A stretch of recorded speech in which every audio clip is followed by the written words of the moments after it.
Back to the blue, baby. Back to the Rebels.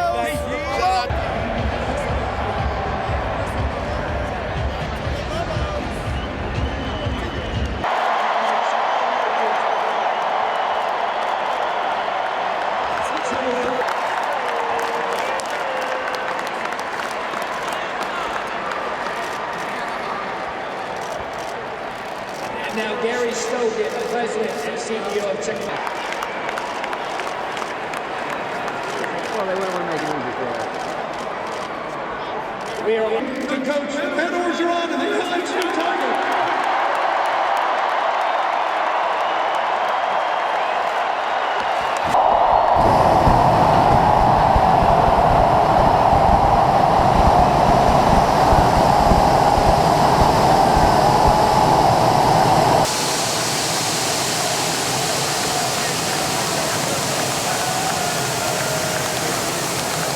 The sea of purple and gold.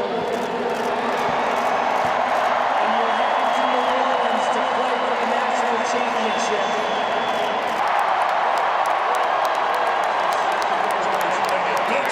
Let's bring up Joe Burrow, offensive MVP of the game. You know, I think Coach is just a football guy. I think the best thing for him right now is to be around the team. I haven't seen him yet, and I'm excited to get back with him.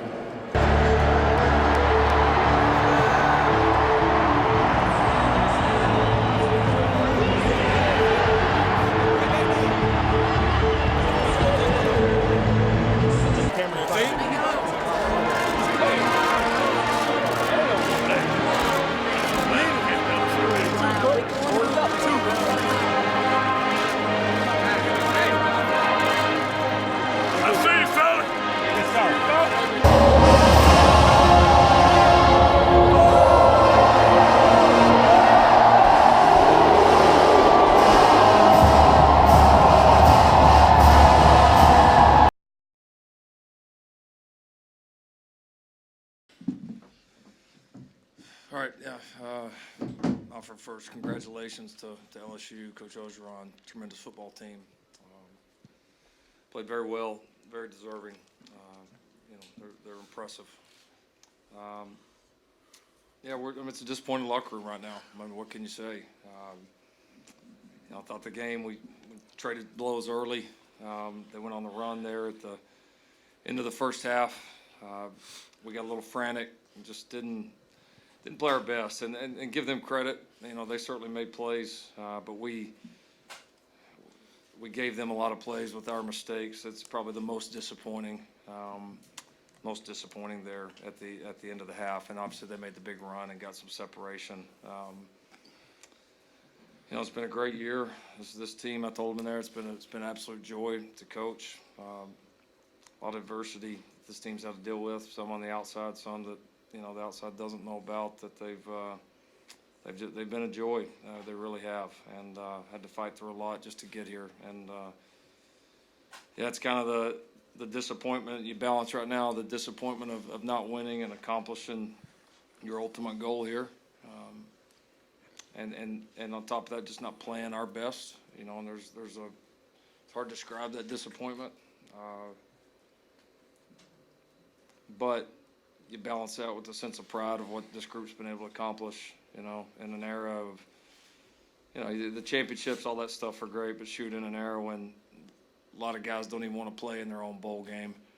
I got two guys next to me right here that'll play in the NFL year, and that'll be next year, and that'll be high draft picks that were, both injured, both had things going on, both could easily came out of the game and just begging to stay in the game there, even in the last couple of minutes. And that's the kind of culture we built, and guys like these two are very much responsible for that. So proud of these guys.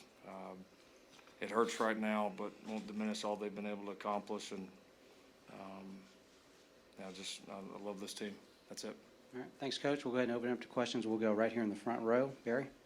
Yeah, Barry Trim with the Oklahoma Lincoln. Is today an example of just a bad day at Black Rock, or is it an example of how much further you need to go to get over this hurdle you want to get over?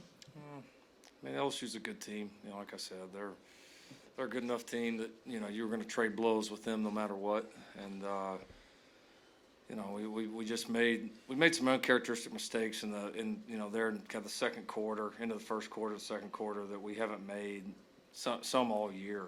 And, you know, you can't give a team like that any help. And then certainly, you know, not having a few of the guys, certainly you know, Buki getting ejected on the targeting was a huge play in the game. We lost our composure there a little bit, lost our sense of focus, and it hurt us, and LSU capitalized on it. So give them credit. Certainly didn't play our best. You know, where that is in the big picture, I honestly don't really care. Dean? Coach, this is the second year in a row of slow starts, putting yourself behind and just having too big of a gulf to catch up. Can you put your finger on anything? Is it tenseness? Can you point to anything? Nah, this one's different. You know, Bama last year jumped up. It was 28-0 before you could even blink. We weren't really playing good on any of the sides. I thought we kind of steadied after we hit the big play to CD, and then Kennedy scored the first touchdown. I felt like we were going to kind of steady there. And and we traded blows early. It was just that run there. And, you know, what it is, I mean, you play really good teams in this playoff. And when you don't play your best ball, you know, good teams are going to take advantage of it. And LSU took advantage of us not playing our best ball there. And then there were just some pivotal third, you know, big, like there's going to be in these games, but some pivotal third downs that they made, you know, a couple of, you know, unbelievable plays, couple that we made a couple headed plays, several opportunities offensively that were just that far away. But in games like this, you know, that's the margin of error. Okay, right here in the front row on the left. James Hales, Sports Talk 1400, the ref. Lincoln, when Buki got ejected, you had to go to an inexperienced player. Woody's a really talented guy, but still, how much did that put you in the 8 ball, knowing the injuries and things that you've had back there?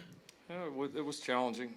You know, Burrow was our primary replacement for Turner Yell getting hurt, and so, you know, we worked. Burrow had to just crash course him at safety, you know, over the last week to get him ready, and then all of a sudden now he's got to play nickel, you know, and so, you know, those guys are going to continue to be good players. Yeah, you'd love to have gone in with the other ones. That wasn't the hand we were dealt, and there's, you know, they got some good players. Was that a factor in the game? Yes. Was it a deciding factor? No. Some of our mistakes and inability to play our very best was the deciding factor.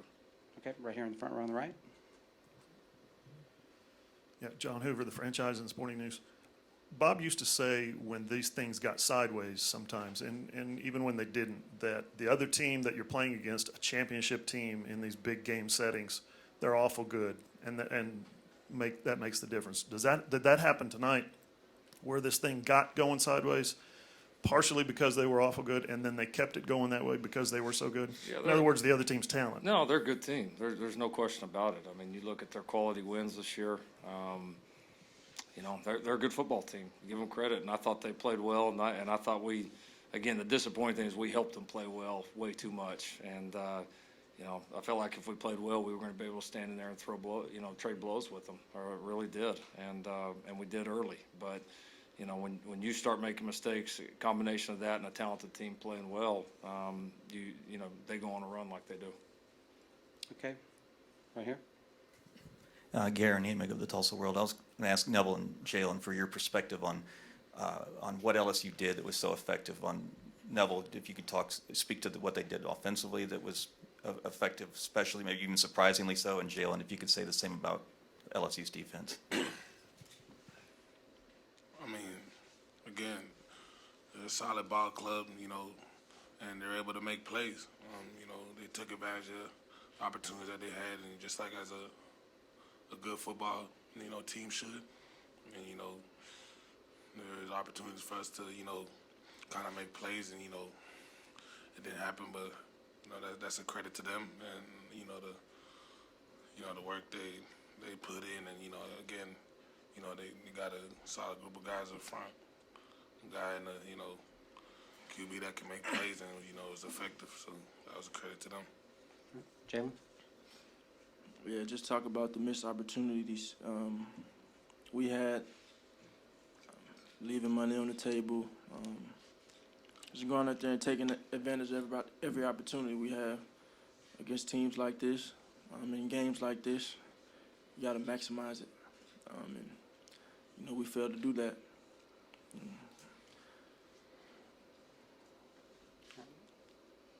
Yeah, go ahead. Chris Stevens, Gwinnett Post. Jalen, just talk about what their defensive line, actually front seven, just being able to mostly keep you in the pocket and limit your running abilities. Yeah, just kind of what I said last time. They got great players.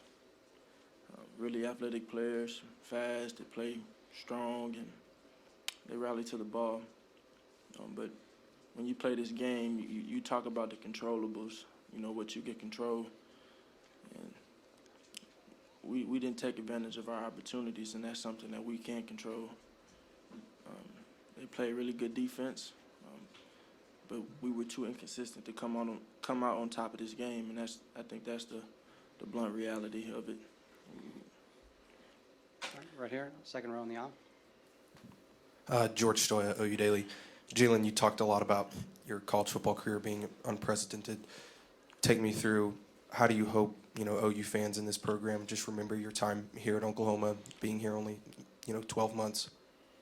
It's hard to just sit here and reflect on 4 years, a whole year with my brothers this year, all of that right now. It hurts me.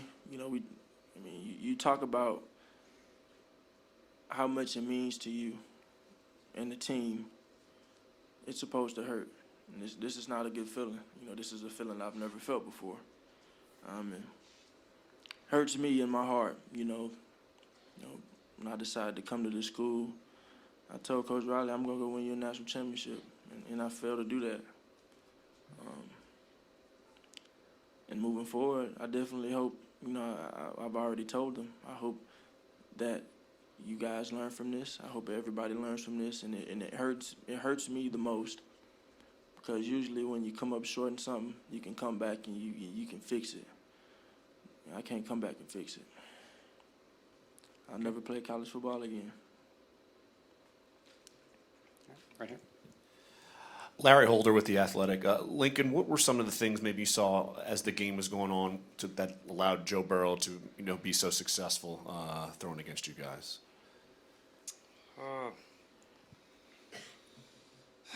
We had a hard time, obviously, corralling him back there. We're certainly not the only ones that have. They've got a good offensive line. We had a couple opportunities to get him on the ground, that we didn't. They made a couple plays in scramble, just a couple with pretty good coverage, competitive plays. Those are going to happen from time to time. The biggest disappointing thing for me was the bust that we had defensively, and that's been something all year we've done a tremendous job of. We have had, for being in year one of a system, we have had remarkably few busts throughout the year, and it's been a big key to, why we've, done some of the things we've been able to do defensively and made such huge strides like we have. And we gave them a few there that are probably the most disappointing. So, he's a good player. He's got good players around him.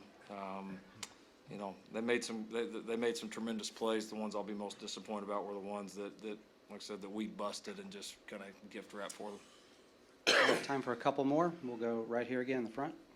Including Buki's ejection, how much, you mentioned the guys earlier, the three missing players, how much did that actually, do you think, contribute? When you look at the final score, you're thinking, wow, could three players have made that big of a difference? So ultimately, what were those three guys' impact? Them being gone, what was their impact? I don't know how you measure that. It's, you certainly, of course, you love to go into these games with every single player healthy and every player feeling good and available and all that. Of course you'd want to, especially when you're playing another great team. But that wasn't the hand we were dealt. Honestly, that hadn't been the hand that we've been dealt all year. It's just been one of those years here. And, despite all that, we were able to win a fifth straight Big 12 championship, able to get back here to the college football playoff. And so, I'll be happy to talk about the guys that did play, though. All right. Right here, back to Barry. Barry Trammell with the Oklahoma. Jalen, you've played against LSU before. What's different about this LSU team than the ones you played when you were at Alabama? I think the obvious difference is they're scoring 50-something points. I mean, I think they've always had a really good defense, and they have this year. They've always had great players. I mean, they have a hell of offense, and it's all a credit to how efficient they've been. A lot of respect for them. All right, right here. George Stoyo, OU Daily. Lincoln, you said last year after the Orange Bowl, you guys were agonizing close to, as a program, to winning a national championship. You guys are back at the playoff. Obviously, not the result you wanted, but how close is this program to reaching that? Oh, we're continuing to make strides. There's no doubt about it. You know, just putting yourself here 4 times in 5 years is, it's so hard to do, man. It's so hard to do. And I think we've made some great improvements with the program. I'm excited where we're headed defensively. I think we've just scratched the surface about how good we can get on that side. And this program's got a championship DNA. We kind of find a way, and we'll be back. All right, we're going to end it there. Thank you, gentlemen.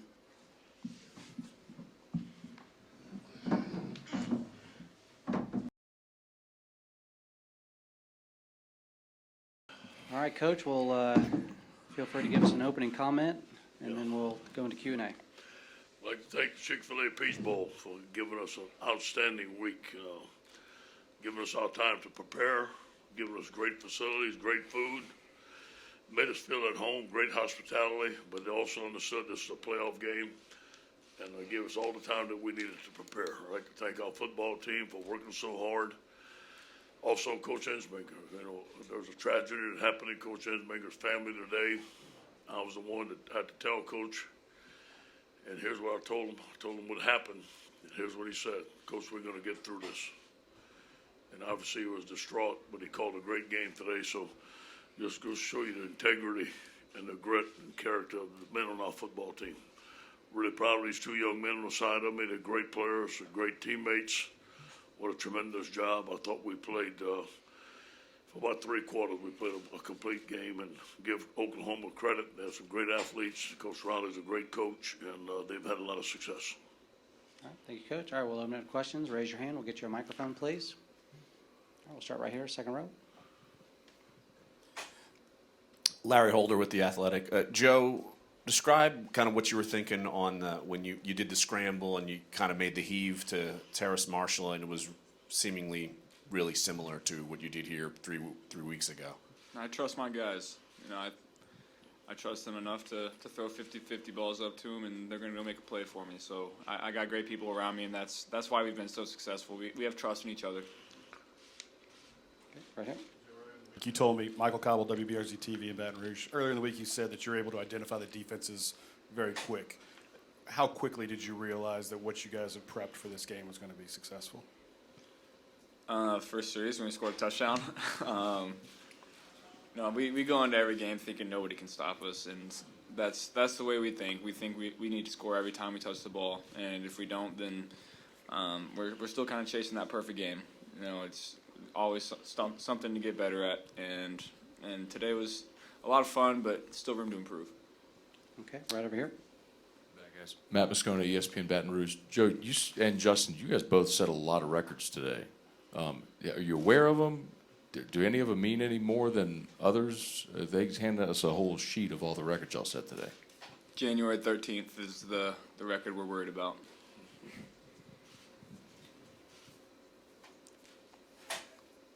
Justin? Same. That's the goal of the whole season, to win that national championship. So we're not going to stop until we get that.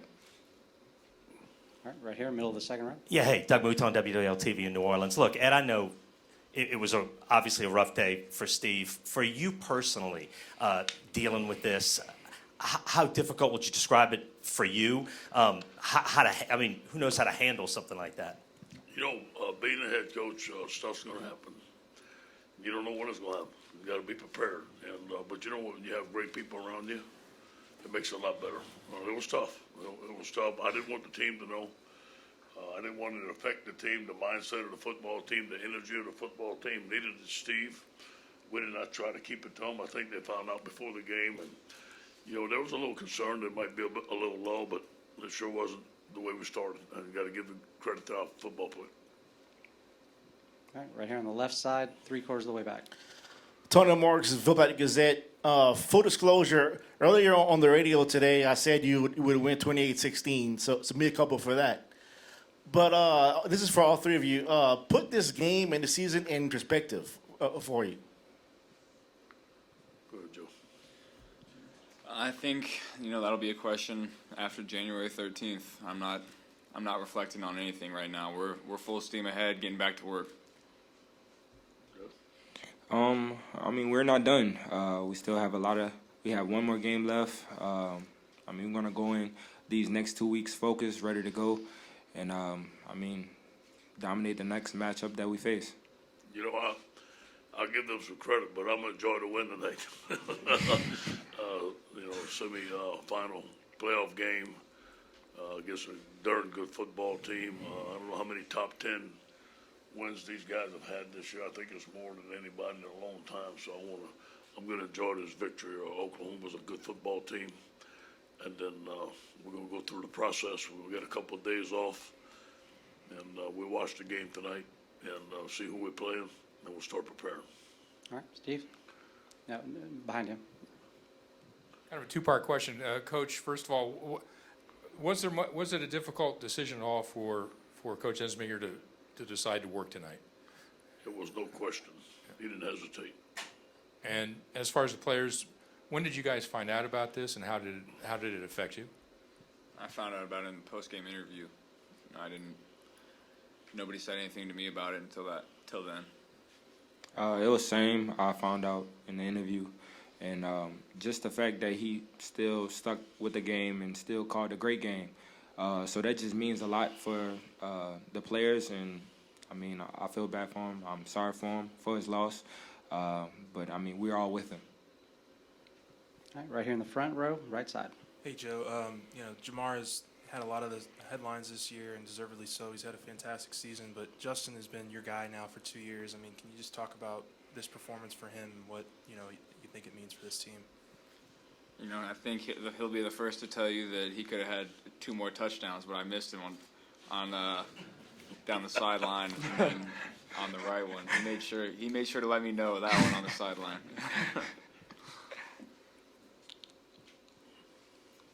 All right, next question here, Jacques. Jacques Doucet, WAFB TV in Baton Rouge. Coach Orgeron, what was it about Chris Curry that enabled him to play such a big role tonight? The style of runs that we're running, his practice the last 2 weeks. Coaches came up to me today. They said, Coach, we think that Chris Curry ought to be the first back end. Y'all believe in him, put him in, and he played well. So he's proved, Chris has come a long way, and he's proved on a daily basis to his teammates and to his coaches that he's worthy of the game that he played tonight. And I'm excited about him. And I'm excited about the other backs too, and I'm really proud of Clyde. Clyde was hurt, but he wanted to play for his team. He played in some situations and did a good job. Right here, halfway back on the right side. Ed, can you update Damian Lewis and Terrace Marshall, who left the game? Yeah, Damon is gonna. Somebody hit his ankle on the side, and he's gonna be out for a little bit. I don't know the severity of it yet. Terrence, I think, is gonna be sore for a little bit. Should be fine. Dito is the one that I don't know if he's gonna be able to practice in a week or so. We'll see. All right, all right, Barrett. Ed Barrett, Salee, CBS Sports HQ. You always make a point to say that this is for the state of Louisiana in your post-game press conferences. Now you're going to the national championship game in the state of Louisiana. Just what does that mean to you? Great story. Obviously it's going to be a great day. It's going to be a purple and gold crowd in that Superdome. The state of Louisiana is going to be on fire. But all those things doesn't win the football game for you. We have to prepare. We have to study. We have to be ready to play our best football game. Obviously, when you play in a national championship game, you'll be playing a very, very good football team. So all those things on the perimeter are nice. It's just like in a fight when you get hit with the first punch, all that stuff goes out the window, and you got to play football. So we're going to prepare, wherever it may be, and obviously we feel that's going to be an advantage playing at home, and we love that it is at home, but that's not going to win the game for you. All right, right behind Gary. Yeah, this is for Joe. Gary McKillop, AP Radio. You had that huge lead going into the second half, and I'm just wondering, what did that do to you? Did you kind of take your foot off the gas or something? I mean, you still did well, but nothing like the first half. No, we didn't take the foot off the gas. We went into halftime, said it was 0-0, and we came out and scored on the first possession, and then missed a field goal the second possession. So we were moving the ball, and I think those are my last two series, I believe. Did LSU adjust? They were doing exactly what they were doing in the first half. We were still moving the ball, still scoring points. All right, right here in the front. Dick Cox with Cox Sports Broadcasting and Lindy Sports. This is for Joe and for Justin. When the game plan is clicking like that, what's going through your mind? Anxious to get back out on the field, or what are you thinking when it seems like everything's working?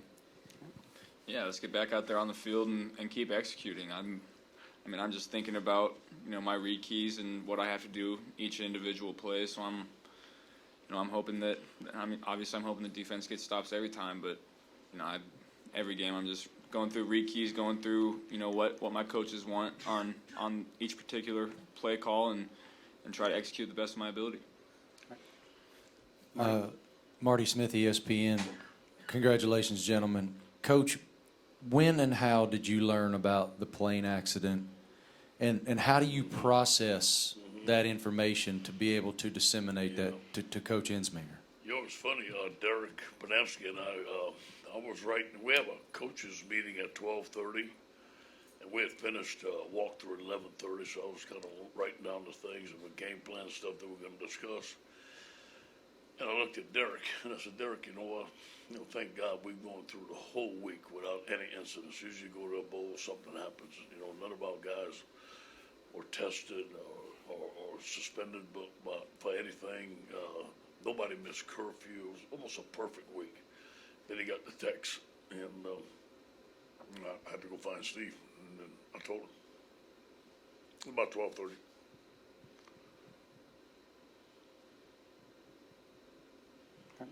All the way back in the back on the left.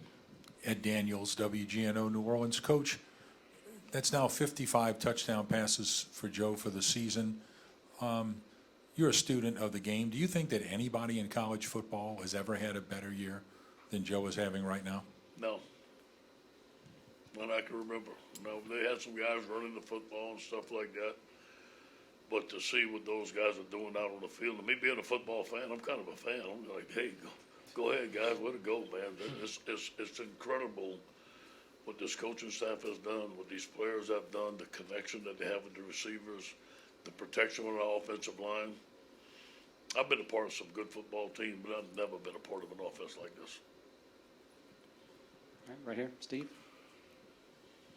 Yeah, Steve Hummer with the Atlanta Journal-Constitution, and it's another Joe question. You've seen an awful lot from him this year. I don't know where you put 7 touchdowns and a half. How do you process something like that?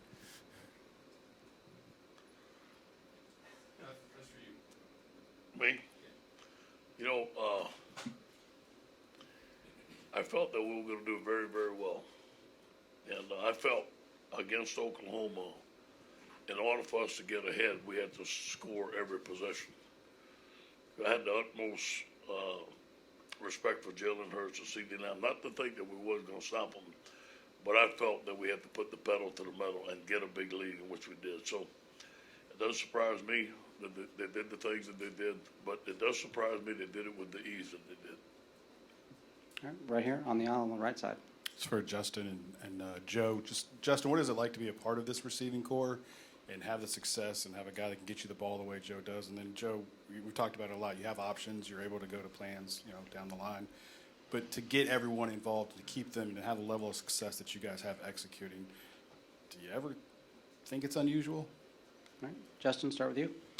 To have this receiver core and have Joe throwing it to us, kind of makes our job easier. All we have to do is just catch the ball. So just going to practice every day, just working with each other, just being competitive, just being our normal self, just being goofy, just laughing at all practice. That's what we do. So just not being really, so serious all the time, just being ourselves, and Joe just make our job easier. Yeah, I think it's nice to have a couple goofy guys when I'm so serious all the time. So they keep me, having fun on the football field. But I wouldn't say it's unusual. I would say it's special. We've worked for this. We know the kind of team we have. We know the kind of guys we have, and I think it starts with the relationships that we've built and between us and the coaching staff. We're such a close team. I think that's why we've had so much success. All right, we've got time for a few more. We'll go right over here on the right. Amos Morale, WWL Radio. Justin, Thad told us that he came up to you after your fourth touchdown and said, "Hey, share the wealth." Just what's it like playing in a game where you guys are having that much fun on the sideline? I mean, once someone's hot, why not keep going to him? So Joe just keep finding me on the field, just making those big plays. Just like Coach said, big plays filled emotion. So just going out there, just doing what I got to do. All right, let's go right here in the middle of the third row. Brooks Cabina from The Advocate. Ed, you've been a part of national championship teams. This is the first for you as a head coach. Has that fact sunk in yet for you, and how do you approach these next weeks, with now that the moment is finally here? It won't be any different. It will not be any different. We won't make it bigger than life. Obviously, we understand the magnitude of the football game, but we're going to focus on the task at hand, the fundamentals, getting better. We're an ascending football team. We're going to study on our game plan, and we're going to work just like we've been. We're going through the process with confidence. Yeah, right here. Back to Jacques. Coach Orgeron, did you know Carly at all? Did you ever interact with her? Sure. Did she? I mean, what are your memories All of? the time. Yeah. Knew her. We go to McNeese games. She interviewed me and Kelly. Saw her all the time. Saw the state championship game. In fact, I can't go to state championship game. We watched it, and we watched her work from early morning to late at night. Me and my wife complimented her, and obviously we're friends with the Ensmingers, and so we've seen her around all the time. What an outstanding young lady with a bright future. It's just a shame it happened. All right, let's go right here. Yep. Yeah, when there's an offensive day like that, it's obviously going to get a lot of the attention, but you mentioned the defense getting stops to build a lead. 3 of the first 4 possessions were 3 and out. What worked so well, and maybe a thought also on Caleb Vaughn, who was the MVP? Yeah, we had pressure on quarterback. We felt that we could win our one-on-ones against them, but really, I thought we stopped their run game. I thought Coach Aranda had a tremendous plan. That counter read, I ain't seen nobody stop it. The key was Jalen Hurst not beating us with his feet, and we did a great job of that. We thought that CD Lamb would be something hard to cover, but we didn't think they would drop back and throw the football on us to beat us. So Coach made them one-dimensional. We had a great pass rush. Very proud of Coach Aranda and the whole defensive staff. They worked very hard this week. Yes. No, I think Kellerman had one of his best games. Kellerman had his best week of practice. We named him team captain. I told him that last night, and he is coming on to his own. Okay, right here in the front, right. Chris Stevens, Gwinnett Daily Post. Talking about the defense, first play of the game, y'all go get a sack on Jalen. How much did that set the tone for LSU? When you have an offense like we have, and you win the toss, human nature wants you to take the ball. But I want to show our defense I had confidence in them, and we deferred, and man, it worked out perfect. And they came out on fire. They wanted to go out on defense first and stop them. Went 3 and out. They had a short punt and we scored. So it worked. But I think it set the tone for the football game. All right, we're got time for 2 more. We're going to go all the way back on the left. Jay Black, WSB Radio. Joe, you had a performance tonight that very few have. What is it like to be in that kind of a rhythm? To be honest, it wasn't my sharpest game.